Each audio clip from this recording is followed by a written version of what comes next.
Thank you. That was great energy. That was well done. Are we on? We're on. I got the thumbs up in the back. Audio's working. We're happy to all be together here today. Thanks for coming in. I hope you had a wonderful Labor Day with friends and family, and for those who worked across our organization, we really appreciate that as well as we continue to provide service to this region on holiday days and on regular days and every type of day in between. I'm Ryan O'Connor. I'm the regional administrator here at the Met Council. I will not be in the hot seat today at a town hall. That'll come next time in January, so I'm just going to kick my legs up today, enjoy asking hard questions of others, something like that. In all seriousness, thank you all for spending an hour with us this morning. Special morning as we get to wish Chair Zelle the best as he reaches the end of his tenure here as chair at the Metropolitan Council, and will move on to the next chapter in his life. After serving 5.5 years as the Met Council chair, 13 years total in public service, including a stint also as the commissioner at MnDOT, Chair Zelle served at the helm through the pandemic, through the opening of, this list is actually quite impressive to me, the Metro A, C, D, Orange, Gold, and B lines, and leading through leadership changes, which included me coming on board with all of you, and a lot of you coming on board across this organization, and through the start of our Met Culture program, which has really been another big part of our work as we moved ahead. He's been here through all of these moments, including many others. We asked for staff to pre-submit questions that we can spend the next hour where I'm going to be the moderator asking some of those questions on behalf of everyone so that we can hear his thoughts and reflections. I'll do my best to cover as many as we can. I am going to leave a little bit of time to check in with the audience in the last 15 minutes. So if you have questions you want to ask that I don't ask, write them down, think about them now, we'll go there. I have enough questions where, and if nobody has any on the spot, I'll go back to the list of questions that we have. But the questions can be fun, they can be serious, or anything in between. We only promise not embarrassing, right? It's hard to avoid that.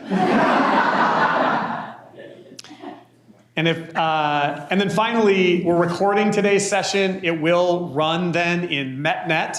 You'll be locked out, but I'll find a way to send it to you. On September 16th, I believe is the date, 2 weeks from this past Monday. So there will be a chance for others to be able to see it. If you have team members or colleagues who would like to see reflections from the chair, please make sure to share that link as well. And we're going to talk to you about if you're willing to share any sort of like email address or contact information. If anyone wants to reach out to you following your retirement date, that would be a way we could do that as well. Yeah. I meant to coordinate that ahead of time, so I knew if he would say yes to it. It's very difficult for him to say no in this moment. It might be my email address, but if it is, I will gladly receive those messages on behalf of everyone else. I would actually say if we could start by giving the chair a round of applause for his time.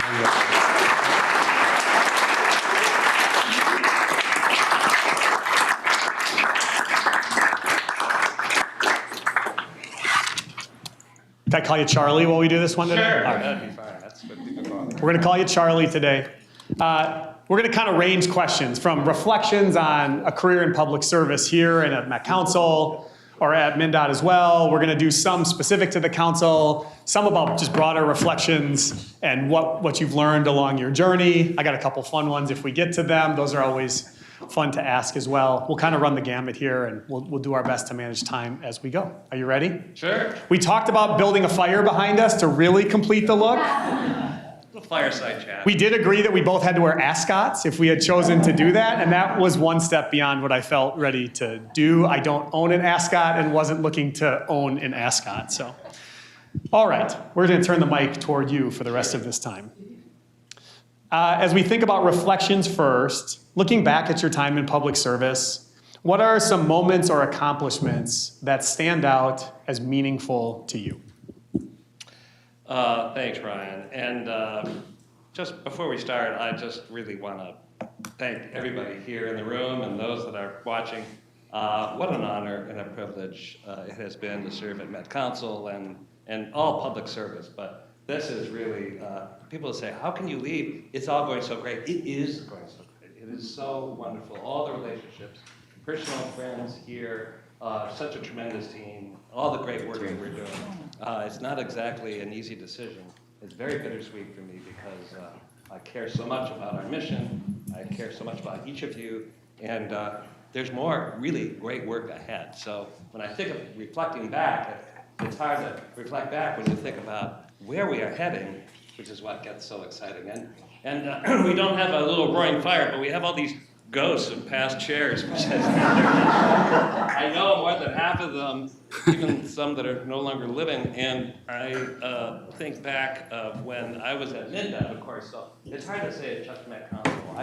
I spent a lot of time with each of those recent chairs as MINDOT commissioner, and there was this myth that MINDOT, Fire and Transportation, and Met Council weren't always getting along. Well, they didn't always get along, and Chair Haig and I tried to dispel that. And especially when I get to, I'll hold this, Chair Dunnock there, you know, he and I would go travel around the state, and he comes from a road construction background, and I come from a bus background.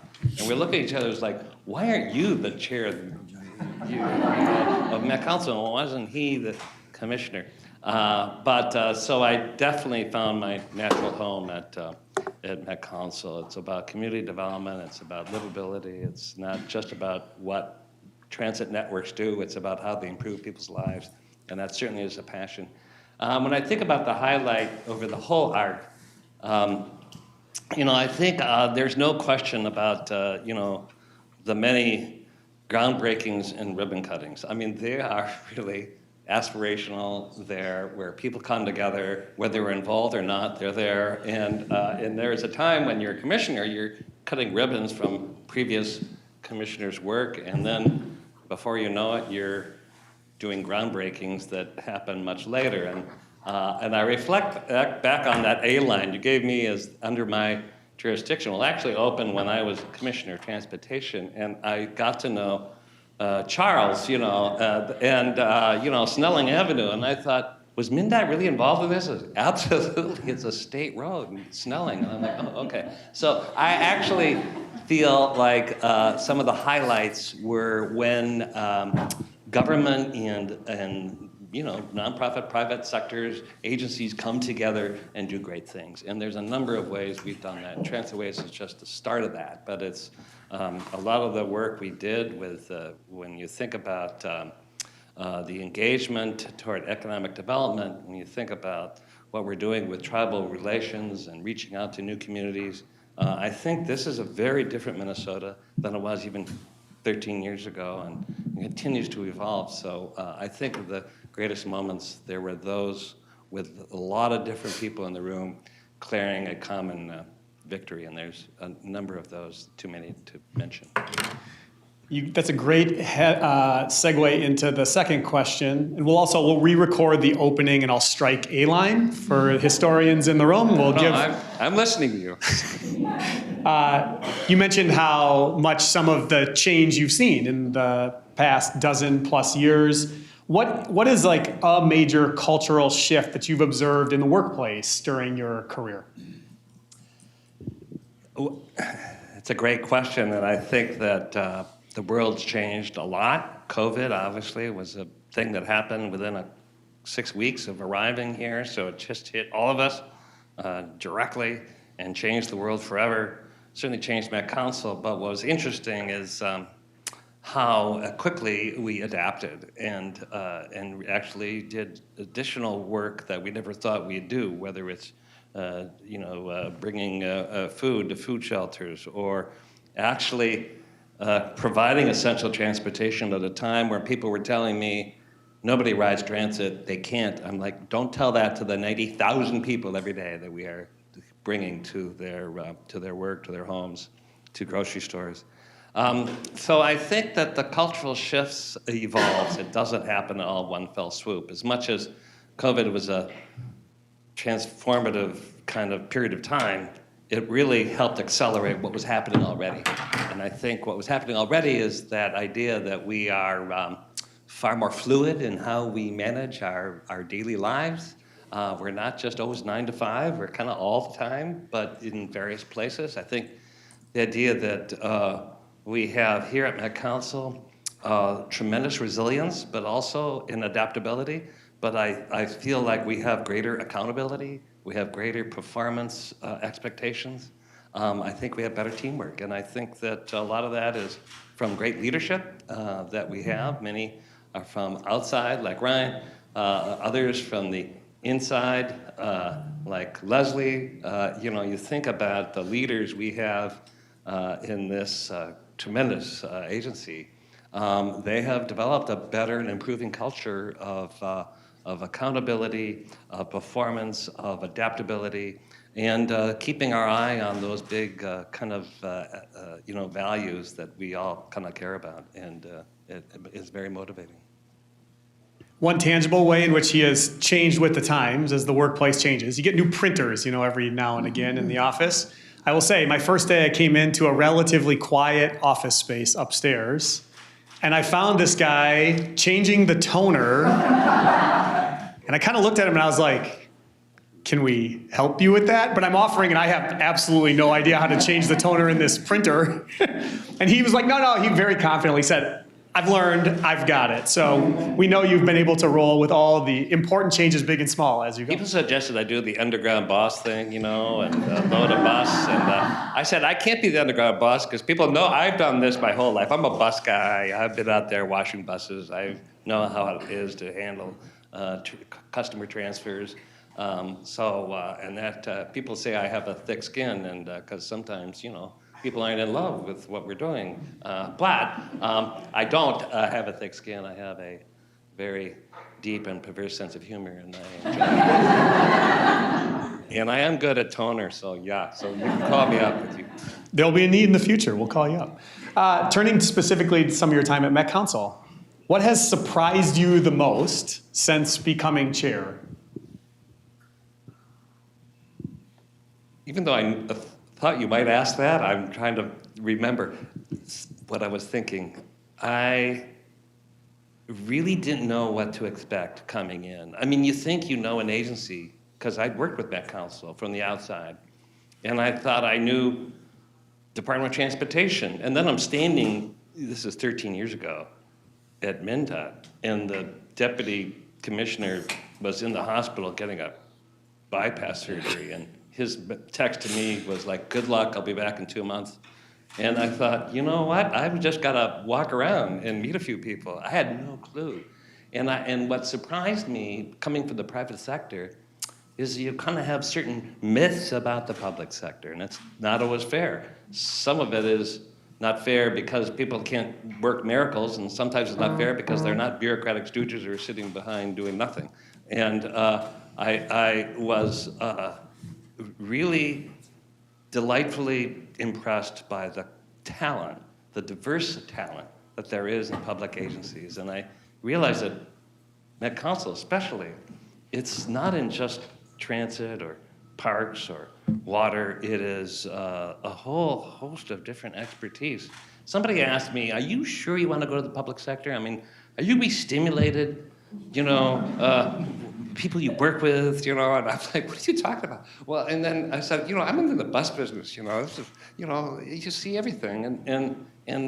So it wasn't a shock, but it was a delightful kind of awareness that is incredibly stimulating work environment. And I didn't realize how stimulating it would be, sometimes more stimulating than you want, but really enriching experience. And I had not counted on it being as personally enriching experience. When we look at our culture survey results, this is the number one thing that comes up across the entire organization all the time. And so it's clear that from the chair's experience all the way through to everybody who works here, there's a common thread definitely through the organization there. I want to prompt you on one more thing that I don't know if it surprised you, but it's an observation that I've gotten to witness since coming here, and I take to heart and think about a lot, talk with people a lot. Can you talk a little bit about, so governance and accountability during your time at the council has come up in very profound ways at different moments in the conversation. It also has come up during many of these former chairs' times as well. But you also served at MnDOT and ran an agency there. And just can you share some of your thoughts on what you've seen and experienced around governance and accountability, both here and across the state? I think you have some really profound thoughts there. I think Ryan, you've heard me, I won't say whine, but riff on some of these subjects about governance. Deeply think.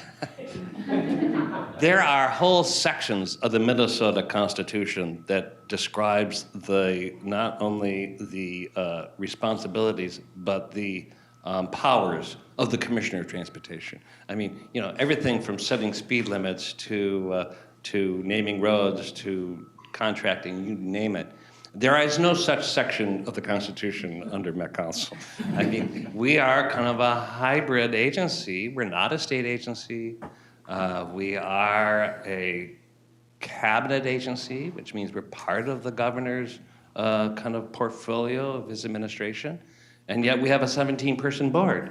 So I have often talked to our newest council member here, Councilmember Jenkins, and I say, it's great to come in and be fully vetted and interviewed and be appointed by the governor to be a policymaker, and yet we are part of the administration. So, I've often said to the governor and governor's staff, we have policymakers. Every so often they think they set policies. So,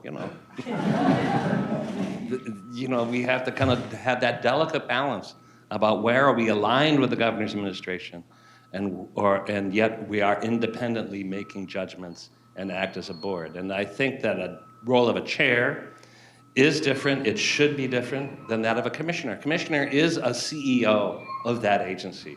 And I changed the structure, the management structure of MnDOT when I came in. We had a commissioner who had a deputy commissioner report to him, and then about 17 people report to that deputy commissioner. And I said, I don't know a lot about organizations, but I know that's dysfunctional, so we're not going to do that. But we changed it to having a chief of staff. Welcome our new chief of staff. The two deputy commissioners. We had a chief counsel and chief audit, kind of like here, reporting directly to me. But I was the CEO of that agency, and I know I reported to the governor, and I was part of a cabinet, but I was managing that agency. The Met Council, a chair is a chair of a board, representing a board, representing our larger policy issues, being a face and working with outside stakeholders. We have a CEO, it's called the regional administrator, and a regional administrator needs to not only act, but lead in a way that a CEO would. And I really know what it's like to be a chair in other organizations where I work very closely with executive directors and CEOs, support that executive director, touch base every day, understand when they're doing a great job. And if they're not, then maybe there's shifts. We've had a major shifts within this council. And I think now we're in a really great shape with total talent. But chair's responsibility is very different than that of being a commissioner. And I think that part of it is working with and representing the council, and then helping align the council. So magic power isn't making big, lofty, super decisions. They're really about aligning and ensuring that all voices are heard, that we're all going the same direction, and that we're being productive and we're supporting each other. And I think that a chair is a great role. I love being a chair. I'm a chair of two other organizations that I don't spend as much time on, and I should, which is one of the reasons I'm retiring. But it is a very different governance model. And I think the accountability we have is to each other, mostly, firstly, and then, of course, to the governor. And then we are very accountable to the legislature. When you think about the amount of scrutiny we have with various audits, I won't get into it all, I have found Met Council to be far more transparent and oversight, much more robust than I was when I was with a state agency, where there's plenty of audits, there's accountability, legislative oversight, but I think we're in a special place. Thank you. One of the spots you've leaned in over your time here has been working on organizational culture with many people in this room and people who aren't in this room here today, but maybe watching as well. We're in, I would say, year 3 of the Met culture work that's been happening here. Year 2 of a really structured approach to that work, and we've had 2 years worth of annual surveys now. If you're someone who's watching and haven't spent time looking at the data, you should. It's all online. Go look at the Met culture work, and you can see where we've made improvements, where we have work to continue to do. But we're clearly on a path at this point. But I'm kind of curious, how did you initially approach this culture conversation in an organization that clearly was yearning for it? How did you decide to lean in? What are your thoughts on that part of the journey? Well, thanks for the question. I think that we're on a really great journey now, and I think this organization was thirsting for some leadership and some more thoughtful, I would say, somewhat structured approach toward addressing culture. I think everybody in this room and listening to this knows that, I talked about lines on an organizational chart, but that doesn't mean anything about accountability. It's much more about how we behave, how we interact, what is the norms, what's allowed, what's not allowed.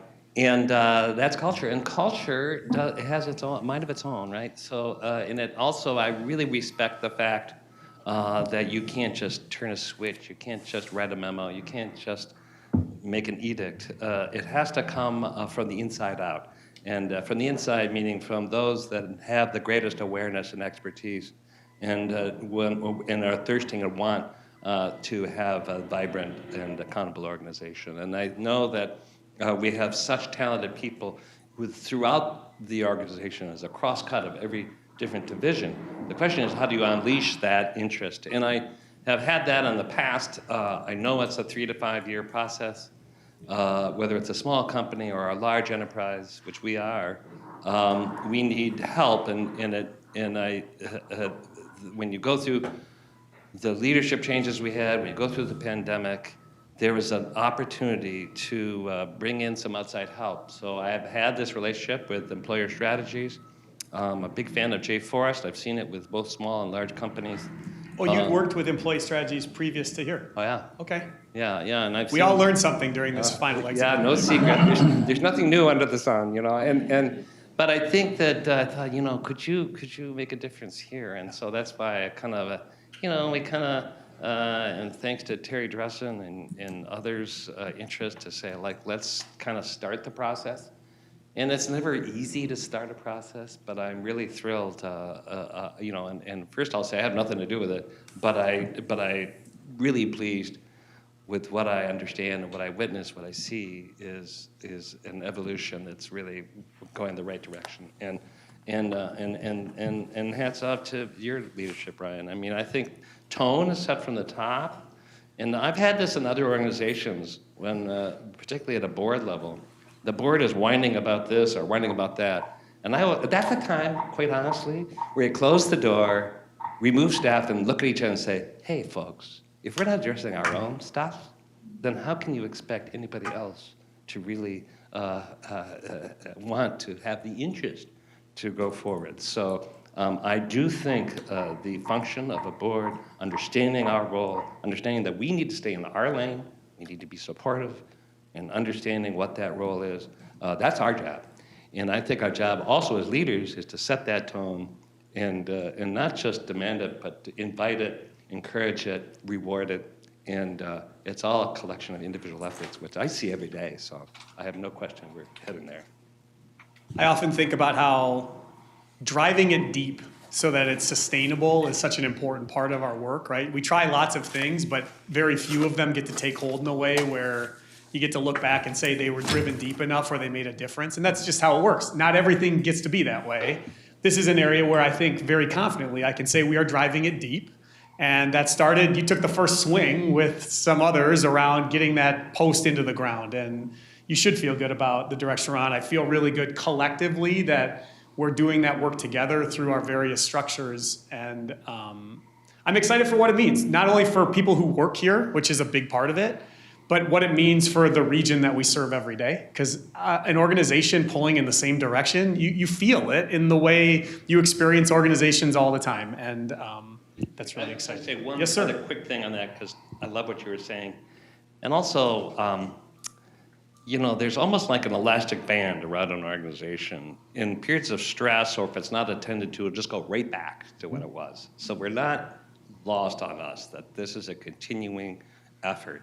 And it's a continuing effort from everybody individually. And that's why these culture ambassadors, others that are really focusing a lot to help needs to be a cross-cut of the whole organization. This is not kind of top-down, it's not even bottom-up. It's a cross-cut of all the stakeholders within an enterprise. And I think that being mindful, not taking anything for granted, ensuring that it continues will kind of prevent any elastic band from pulling it back. One other big area where you have personally leaned in, both I believe is at your time at MnDOT and also at your time at the council, relates to your tribal state relations work. And what has that experience meant to you? And what would you want to tell all of us that we make sure we continue to take with us going forward in that work? Well, thanks for that question. For those that may not know, I was at MnDOT when we initiated a curriculum for training of state managers to be more aware of what sovereign nations in our midst are what they're like and what they're doing and how you work that relationship. And the thought came with Governor Dayton, who really started advancing through an executive order the idea of tribal consultations. But a lot of state agencies were like, okay, so what does that mean? And so the idea of actually developing a curriculum that came out of the MnDOT government relations department. And there was a woman named Linda Akins who was married to Roger Akins, who's kind of like royalty in Indian country. He's, I forget, she's from the White Earth Band. And I went to several retirement parties for Linda because she just kept coming back because she was so important. So I'm not saying I'm doing that, but you know, that first government-to-government tribal relations session down at Treasure Island was really meaningful because you hear the history of things that I had some semblance of since third grade, but I had not had any idea. And it was shameful that I didn't, you know, so it's a little bit of shame. But then it was like, wait a minute, this is very practical. This isn't a diversity program. This isn't about, I mean, maybe it's about inclusion, but it's about their sovereign governance, and we're representatives of government. So I went through a lot of flag exchange ceremonies with all the 11 recognized tribes, and you can't just ask for a flag because that's symbolically a conquest. It's an exchange of flags, means you're sharing your kind of diplomatic relationship. So now MnDOT has all the flags in their front area. And I told Nancy she had to do it all over again because we've changed our flag, you know, so they needed a flag. But I learned a lot, and what I think is relevant is not just about what indigenous, you know, tribes, because it's not. These aren't visitors. These are, you know, we're the visitors. You know, I mean, you know, retained rights is a lot different than given rights. Retained because they have always had them.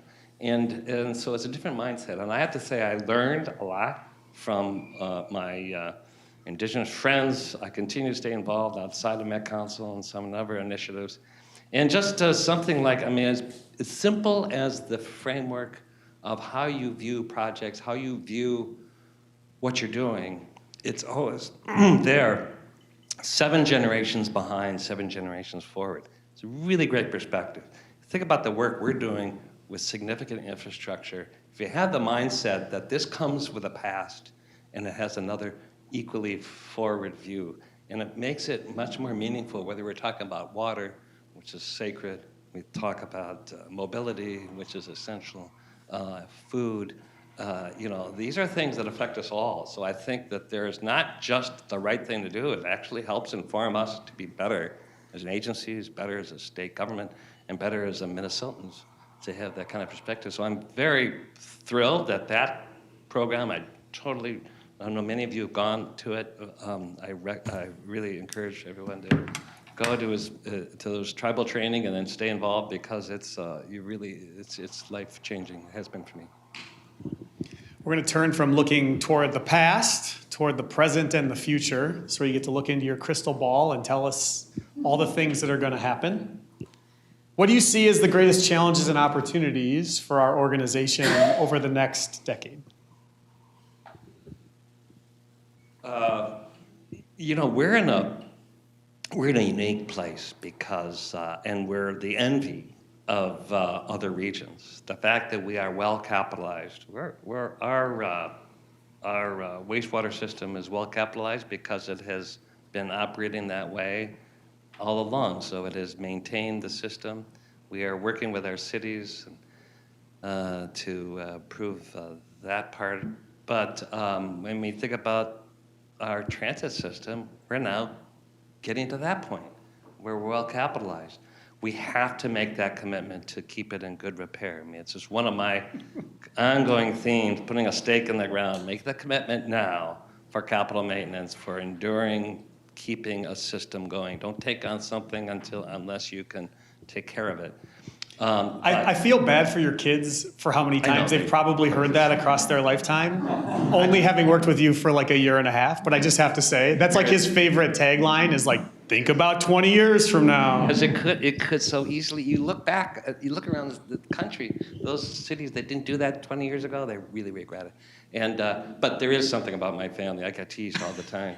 And when I first got married, my wife says, we're driving around the car. She goes, do you always stare at a bus when you drive by? I'm like, yeah, I do. And, I'm checking the people, where it's registered and who it is. And then when we were at one stop sign, I think it was at Glenwood, there's a stop sign and it just wasn't going forward. And I was staring. She goes, what are you staring at? She goes, I said, that end cap on the guardrails, that Trinity model, that. She goes, oh, God help us. Why she's saying it's time to retire. I think that to get into that longer term question, I think the fact that we have federal funding and federal oversight challenges, we're going to have them over the next, I don't know what it is, 3.5 years, and who knows how long. But we have internal resilience and internal funding, and we can manage our own destiny. And so that's kind of a double-edged sword. It's trouble out there, but you know what? We're the envy because we've got it ourselves together in Minnesota. So that's the most important thing, and I think that we're on track to sustain that. Give us all some advice. So now you just get to turn around and give us advice. What should we keep in mind during our public service careers? You're all the experts. I just came in for a while. I thought it would be a couple of years. It's 13 years, goes by quickly. I think that the advice I've said, and my mentee, Daniel, will tell me if I get this wrong, but respecting others in the room. Everybody comes from a different perspective, even if you're on the same team, and that's a good thing. But really it's really more of an appreciation. There's plenty to feel threatened by, and there's plenty of dogfights we get into, but respecting a point of view, and that's the essence of our work we've been doing with engagement, and I think it's really paid off, is to lead with empathy, and empathy is more than anything, it's the underlying concept that you actually don't have it all figured out, and there's a glimmer of something in that person you're working with, or that person you're fighting with, or the other stakeholder or the person who called you up, that there's something in there that should be listened to. So as hard as it is sometimes, I guess something I think you all know, but I really stress that's probably the most important thing in public service. Public service, what an honor. We're actually working for something greater than ourselves, and we're not in it alone. I do think, to go behind the scenes too, I think you have exhibited that trait very consistently in the way you approach work. There are days in these jobs that can be pretty bare knuckle, right? It feels like you're fighting 9 different directions at once. At times it feels like the soul of your organization and the direction we're trying to go. And sometimes those can be little piddly things, but sometimes they can be big things about the future direction of the region and our collective role in helping to shape that with communities. You'll have one community who disagrees or one who doesn't see a value in a service you provide. And I think you have always done a really good job in those moments when I am in my own fight mode of looking at trying to bring that perspective of let's try to see a glimmer of something good in the other arguments, and then letting me say 3 times, I don't want to do that, and then saying on the 4th time, yeah, but let's find it anyway. And I think that's actually a skill you definitely bring to the work every day. So I'm gonna put you on the spot on this one on the way to the question. This will be fun to dance a little, but if you could give us a couple sentences. I know you don't have definitive answers on the next chair right now, and I'm not asking for you to do it. We can't ask any of them to do it right now. They're behind us. But I want to ask the question of what advice would you provide to the incoming chair to help them succeed? And in it, maybe you just want to say a brief sentence or two about kind of, we're getting close, but we don't quite know yet who that chair might be. Yeah, and I feel badly that we don't know who that is yet. I do talk to the governor's office. They've had a lot of things going on, so I understand that. Even last week, we thought we were actually going to make more progress, and then things got crazy. But I think they also seem to feel, for whatever reason, that the Met Council's in pretty good shape. There's no, burning fire here. Ryan's doing an okay job. Doing a great job. So it's not a crisis. I think that whether it's an interim for a month, whether it's interim for a year, whether it's the next chair for the next 5 years, we don't know. But the important thing is that, kind of what I was saying before, you're not in it alone. I mean, the chair plays an important role, but it's not a command and control kind of job. And I think that you have such tremendous staff and such great leadership that you have to kind of trust your own people. And I think that trust, but keep your eyes open, is what I kind of always say, And my advice is, don't try to figure it all out yourself. Will you be with the next chair? Talk about this stuff some more? Absolutely. I'm totally available. We're going to hold you to that now.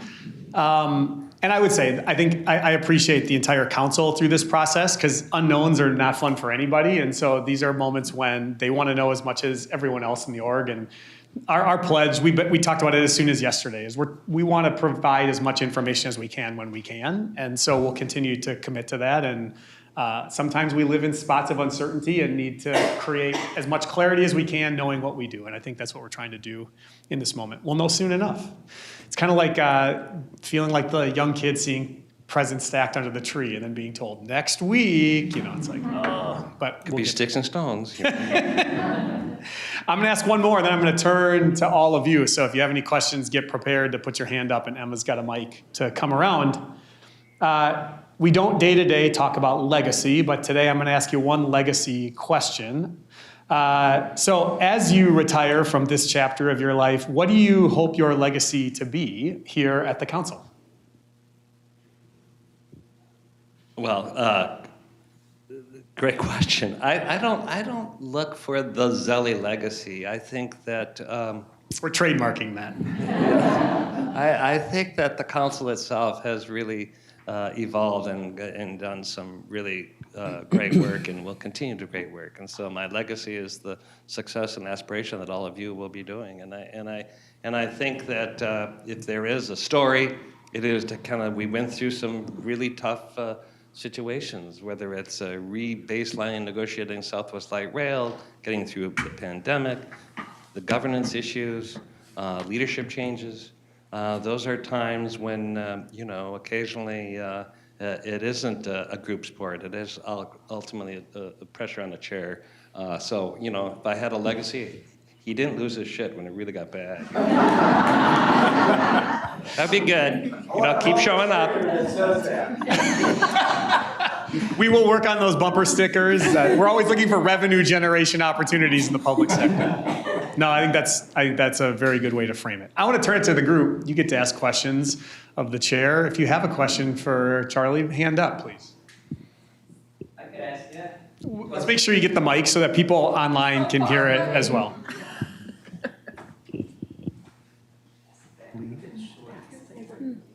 And for the sake of everyone, if you can say who you are and kind of where you work, that would be appreciated as well. Yeah, hello, my name is Liam Mathis. I'm actually one of the interns here at Parks and Trails.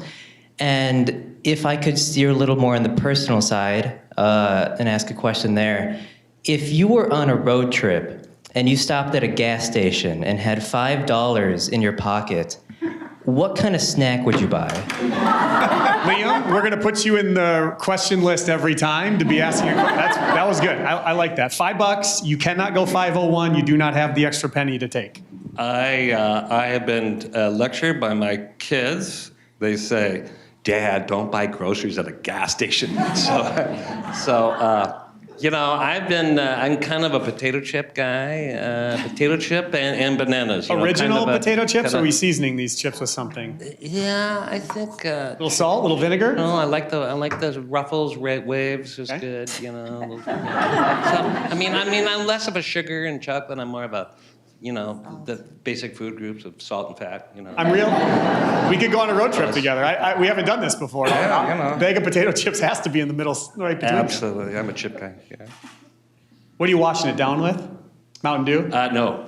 Big Slam? No. It's got to be really expensive French water.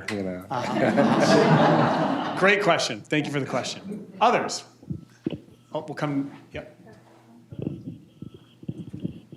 Charlie, I recommend some Reese's peanut butter cups on your next trip to the gas station. They're the best. Anyway, Charlie, what is the name biggest... an area, please? Oh yes, sorry, Ryan. Paul Colton, Fleet Manager, MTS. Thank you. What's kind of the biggest thing you're looking forward to in your next chapter? I'm very interested about what you want to do personally in your next chapter. Well, I appreciate the question. I am, I think that I haven't totally thought it through. I have a number of existing commitments and interests that are keeping me busy. So I am looking forward to spending time with my wife, going traveling for more than just a week, but for a couple of weeks. We're looking at a few bike trips. I promised her I'm not really planning anything big, and certainly not any additional commitments for at least 6 months. Having said that, I'm gonna be doing a lot more skiing, this winter, which is important to me. I have this bus company called Jefferson Lines, and I'm not in management, and I'm not looking for a job, and the CEO there is doing a great job. But I spend a lot more time with Ryan than I do with Steve, and Steve's a good guy. I'm not going to spend that much time. Sorry, Steve.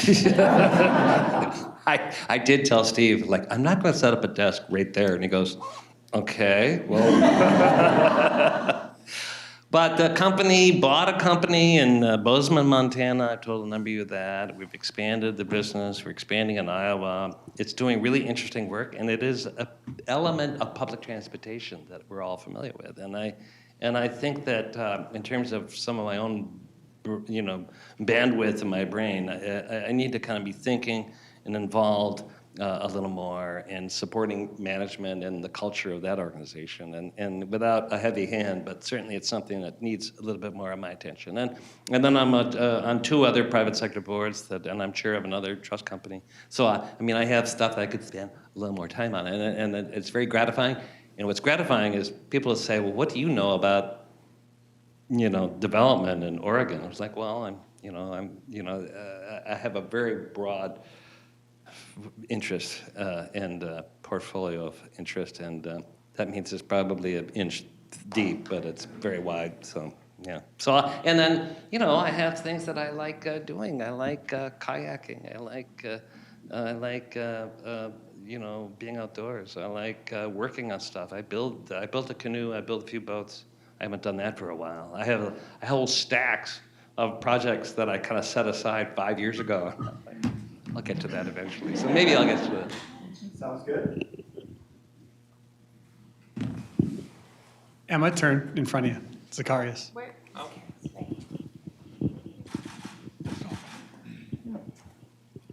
Ryan, by the way, did you consider changing your career to journalism? I can see you on CNN. We're going to start an interview show online. I'm going to interview all of you we're going to do 5,000 of those and put them all on YouTube. Yeah, Charlie, I don't want to put you on the spot, but I just can't help it. If you have all the power and you want to change something within council, what would that be? So this is premised on the question, on the assumption that, do you consider the way the council is structured is the most efficient way? Wow, Zacharias. Yeah. You held the hard, the easy questions to the end here. Honestly, I totally believe in and it's no secret that we should be one council, not separate, divisions.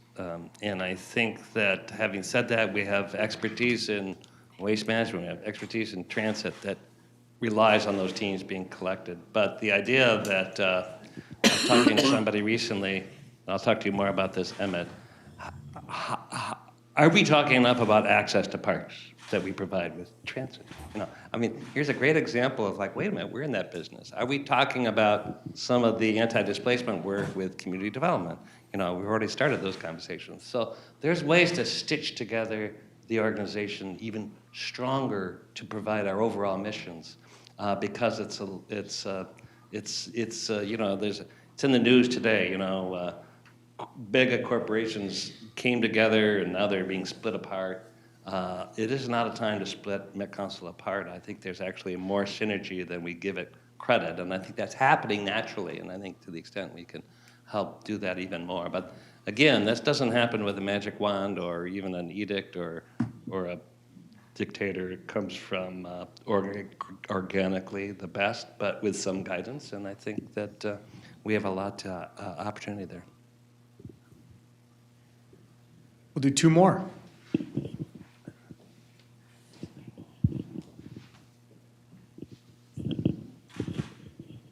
Uh-oh, I mentioned Emmett's name. Now I got Yeah, sorry.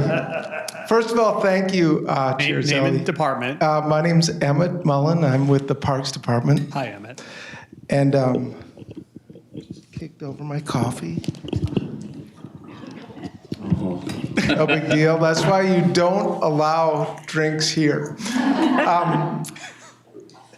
I had a question about the role of art with the Metropolitan Council. We've tried to start this art and policy work, and just looking for your advice moving forward. Well, thank you for bringing that up. As you know, I'm a big proponent for the art and policy work that you've been, many people there have been so engaged with in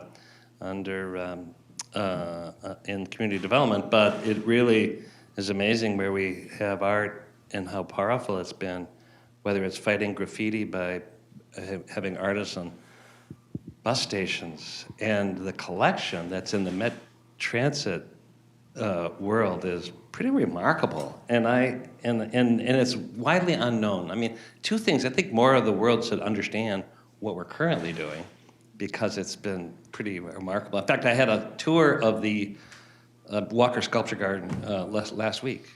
Joe, who's the curator there, and I've known him for years because I was involved in repainting of the Armageni Bridge, which was actually a MnDOT asset, which was one little sidebar there, because now I'm retiring, I can be more open about it. The Walker was having a major C. Armageni show. He designed that pedestrian bridge. And they said the paint's really fading, and the artist is very ill, or not ill, but old. And, it's time to repaint it. So I go to the Metro division, and they said, the paint job on that Armageni Bridge, and it's really faded. And they were like, yeah, we went and looked. It's one of the best conditioned, bridges in the world. It's in great shape. So I did what any good, public steward would do. I said, well, we need to do a study. And then it turns out the conclusion was, if we paint it now, it'll be much better, the long run. I didn't realize, I thought it was me and a couple of friends on a weekend with some paint buckets. It was a multi-million-dollar major, close the freeway. It was a big deal. And I wanted no recognition because I was kind of embarrassed that there would be a legislative oversight, and nobody noticed. But I became great friends with the Walker, and I said to Joe, Met Transit's got a bigger collection than, the outdoor sculpture. He was really offended. I was like, I'm not trying to offend you, we do, outdoors. And so anyway, it's not well known, and I think that we have art and artists doing incredible things, even at MnDOT, in relating to changing how we think about spaces, how we think about the way we interact, we think about the human connection, and that's our business. So art is actually not just decoration, it is essential to how we think about the places we live and work and play and lead our lives. And I think that that's a great resource for an agency that's involved in that business. So the more we can think about art, and Amanda Lovely will say, why aren't we setting up a cultural department? And I said, well, keep talking. I'll keep talking from the outside. I think it makes a big difference, and I think that what you've done in parks, is another great opportunity. So, stay tuned. I think it's really an important element, and I'm proud of what we do, and yeah, we can do a lot more. There's some exciting projects going on in the community too, like the Hennepin Avenue area and the Theater Trust, which merged, and ongoing conversations there. And we had a chance a few weeks ago to sit down and hear some. I mean, what it gets to is there's an entire community of individuals who don't always see the Met Council in their world, and the opportunity for art to be a bridge for some of them to see how this organization is a big deal in terms of not just art, but the public services it provides, and art can be a part of that. There's a lot of opportunity going forward. So there'll be more to come in a lot of space as we go. We had one more question up here.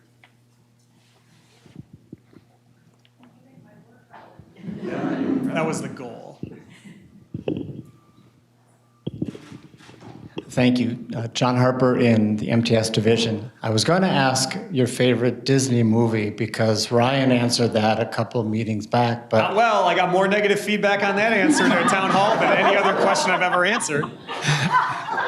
My answer was I don't really like movies, which I appreciate the 400 of you who sent emails back on your thoughts on that, and the one person who agreed with me. But a serious question back to Zacharias's question a little bit, and that is, there does seem to be perennial angst at the legislature around our structure and around our deliverables and so on. And for someone who's been in the organization more than 25 years, it gets a little frustrating that every year there's a bill, and every year there's a pushback, and every year we continue our journey.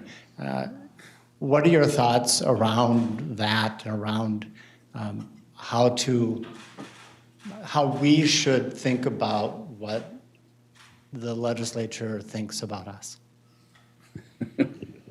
Yeah, great question. It is a perennial issue, and as far as I can recall, not that I recall all of it, but my understanding is that this has been going on for 50 years. We've had it. It kind of ebbs and flows, sometimes more, strongly. But so in a way, it's unavoidable. I think that when we do our job and we are transparent and we're fully engaged with particularly local elected officials, local stakeholders, the more we are secure in doing our work. And the fact of the matter is, politically, I don't think it makes a whole lot of sense to create another little elected legislature that is covering more than 50% of the state's economy. Do you think the legislature really knows? I think they know that's not really what we want. And I think the fact that we can have a regional perspective is because the 17 of us actually are accountable to the governor and to the region, not any particular constituency. We represent a constituency, we hear them, we engage with them, but we're not fighting to kind of have trade-offs like, well, if you get a grant, then we got to give a grant there. I mean, certainly we think about how we manage a whole region. But the idea of governance reform, is a blue ribbon committee that goes back, a number of years in the Waltz administration, where and some of these experts and others weighed in. And by the way, I'm happy to weigh in the future. Staggered terms, maybe that makes sense. That makes sense not just because it would kind of become more like the airport. You don't hear them screaming for MAC re-governance. We're or even the Board of Regents, But I think that people have not appreciated how much vetting there is, and how much, I think of our newest council member here, Councilmember Jenkins. I mean, he had to go through an interview process with local elected officials, So it wasn't like this is just some kind of whim. So I think that people don't appreciate the oversight, don't appreciate the vetting already, the representation, but the role is one of regional, not individual. And I think that that is going to kind of stand the test of time, and it has. But it's not going to be without having it resurface every so often. And the idea of staggered terms, I don't know if that'll ever happen. Probably it's not a bad idea, because if there is a new administration, you get 17 new people, maybe 1 or 2 are there, and then you have to go through at least a year's learning curve, and it's tough on the organization. I think that it's better to have continuity, but that's just a personal belief. I want that answer to stand. I think the one other thing that helps me through on challenging days when we face critiques also is to remind myself to look around at other regions and what do they see in us? Because that lens is always an important lens as well. And I found it amusing, actually, to share right as I was coming in that in Denver, there was a conversation going on led by the governor to change the governance structure to mirror this organization because they saw it as so much more effective than the elected group they currently had, while this organization was looking at Denver, right? And there is this you have to find humor in it, even when the questions are legitimate and people are thinking about it. And it got to where the governor felt like we committed to doing things in this state and in this region that I don't see getting done in the region, and I'm frustrated about it, and who are they accountable to? So they're having an accountability conversation about direct electeds while we were having it about direct electeds the other way. There is a part where I think your answer then kind of gets into that piece of there's always room to think about marginal change, but the idea that there's a perfect model somewhere and we just haven't discovered it yet doesn't seem to be the case across the country too. And we can go on and on about this, but it's interesting to look at the two factions that really want governance change. One side wants more independence, more boldness, more, fight for the metro area. If you're elected, you'll really do it. You won't be encumbered by a governor. And then the other side is like, well, we just don't think, you should have any of these, rights without being personally elected. Right. They're very different points of view, and they've come together. Well, they're not going to agree when it really comes together. So you just have to kind of endure that. If you'd like to stay for the governance talk, that's hour 2. We'll be recording that. That's the hour where we go for the hits on YouTube later on. Okay, I'm going to end on an easy one. Give us a memory that when you think back on the place, it'll always make you smile. Well, yeah, seeing me every morning, that makes me smile. Seeing all of you, I'll remember this for a long time. It really was really special, and I think that again, it's some council meetings I will remember and make me laugh. I think sitting before our legislatures and having them being really mean to the two of us, I'll remember that for a while. And honestly, some of that, whether it's good or bad, or you're celebrating, or you're working through stuff, I kind of smile at all of it because it's just part of. Talk about rich tapestry. This is what this experience has been for me. So. If you can't smile, what are you doing, right? I mean, I think exactly. That's a really big Keep smiling. I'll close with just 2 reflections that kind of summarize some of Charlie's role and as chair and influence more broadly as well. I was sitting with someone who is running a different kind of organization in town. At one time, worked in a previous administration at a commissioner level, so knows this stuff. And I've known this person for a long time, and someone that I'll kind of seek out for advice and counsel on tough, tricky stuff. We were having coffee when I got this job. And I didn't know Charlie well until we started working together. We'd met a handful of times and had good professional interactions, but it wasn't like we had a deep well of experience together. We built that over the last 1.5 years together. And so this person knew him, and I kind of said, do you have any thoughts on working with a new chair who I haven't worked with before? What should I know? How could I be as helpful and useful as possible? And he said, there are 2 types of people who serve in the governor's cabinets. There are the type that go to the meetings to get their marching orders, and they're furiously taking notes to go back and carry them out. And then there's the group who was a part of developing the plans now being said out loud to go back and do. And Charlie is one of the people who is involved in the latter group. And so what I would tell you is we've had a chair who has been deeply involved in the administration and supporting the work of the governor, 2 governors in different roles, but who has been a trusted resource to them. And what that's also led to is in moments when benefit of the doubt matters, and some of the questions that even came up here matter, it is important to understand that there are supporters in very important, quiet places who think deeply about the future and current of this state, who trusted the person in this role in ways where sometimes, yeah, there's a little noise out loud and maybe not everyone weighs in on every single debate, but they also chased you down the steps at the Capitol one day a year ago, and the governor caught him on the shoulder and said, hey, I've got your back on this one, which was one of the funnier moments when he came back and told us. And that doesn't happen with everybody all the time. And so I share that as a demonstration of what I've gotten to see up close. I think the last thing that I would leave it with is when coming in, going through the interview process, the chair was kind enough at the end to answer final questions I had, like we all do when you go through a process kind of. It's like, can I ask some questions? And I was leaving a situation that I felt was very stable and in a place that I liked working. And so this was a little bit of a leap for me. And so the biggest question I actually had was like, you've been here a while, you've been through some tough times here that we've all gotten to read about in the newspaper and see your picture, always smiling at the stand at the Capitol. Are you gonna stick around, or is this one of these things where like, I say yes and then in 2 months you announce you're retiring? You know, I think that's a fair question. And I didn't know what the answer was gonna be. And your commitment at that time was for sure through Memorial Day of this year, at minimum. I believe you opened it with, my wife would like to see me more, and at some point here, I'm going to lose this argument. Fair point, way to read the room.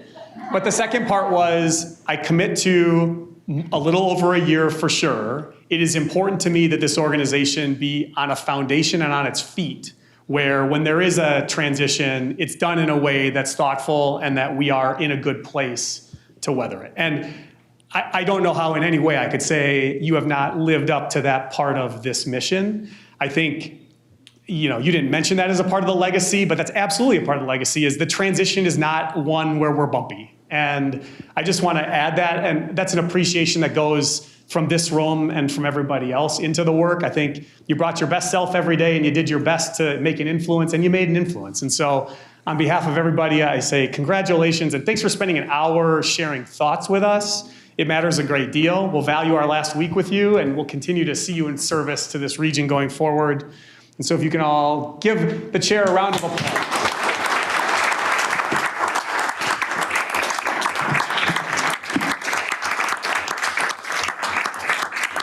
Thank you.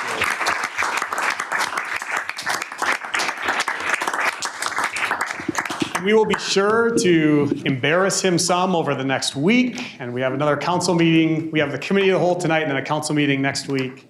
And thank you all for taking time out of your day to come and be a part of this. You've all been a part of the chair's journey, and it would not have been the same without all the work that you've been doing along the way. So have a great rest of your day. See you again soon. Thanks,